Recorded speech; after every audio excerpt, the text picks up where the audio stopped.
The next allotment of land was given to the half-tribe of Manasseh, the descendants of Joseph's older son. Machir, the firstborn son of Manasseh, was the father of Gilead. Because his descendants were experienced soldiers, the regions of Gilead and Bashan on the east side of the Jordan had already been given to them. So the allotment on the west side of the Jordan was for the remaining families within the clans of the tribe of Manasseh: Abiezer, Helek, Asriel, Shechem, Hefner, and Shemida. These clans represented the male descendants of Manasseh, the son of Joseph. However, Zelophehad, a descendant of Hepher, son of Gilead, son of Machir, son of Manasseh, had no sons. He had only daughters, whose names were Mahiah, Noah, Hoglah, Milcah, and Tirzah. These women came to Eleazar the priest, Joshua son of Nun, and the Israelite leaders and said, "The Lord commanded Moses to give us a grant of land along with the men of our tribe." So Joshua gave them a grant of land along with their uncles, as the Lord had commanded. As a result, Manasseh's total allocation came to 10 parcels of land, in addition to the land of Gilead and Bashan across the Jordan River, because the female descendants of Manasseh received a grant of land along with the male descendants. The land of Gilead was given to the rest of the male descendants of Manasseh. The boundary of the tribe of Manasseh extended from the border of Asher to Machphathah near Shechem.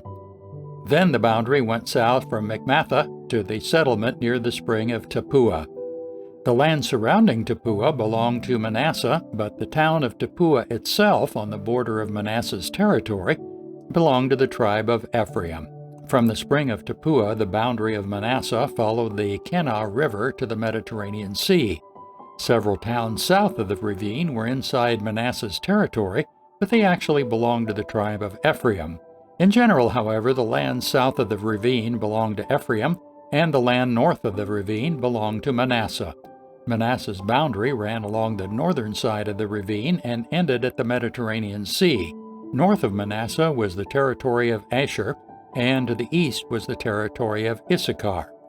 The following towns within the territory of Issachar and Asher, however, were given to Manasseh: Bethshan, Ibleam, Dor, that is, Naphoth Dor, Endor, Tanakh, and Megiddo, each with their surrounding settlements. But the descendants of Manasseh were unable to occupy these towns because the Canaanites were determined to stay in that region. Later, however, when the Israelites became strong enough, they forced the Canaanites to work as slaves, but they did not drive them out of the land. The descendants of Joseph came to Joshua and asked, "Why have you given us only one portion of land as our homeland when the Lord has blessed us with so many people?"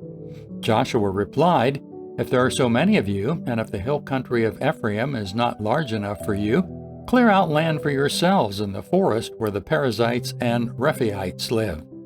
The descendants of Joseph responded, "It's true that the hill country is not large enough for us, but all the Canaanites in the lowland have iron chariots, both those in Bethshan and its surrounding settlements and those in the valley of Jezreel.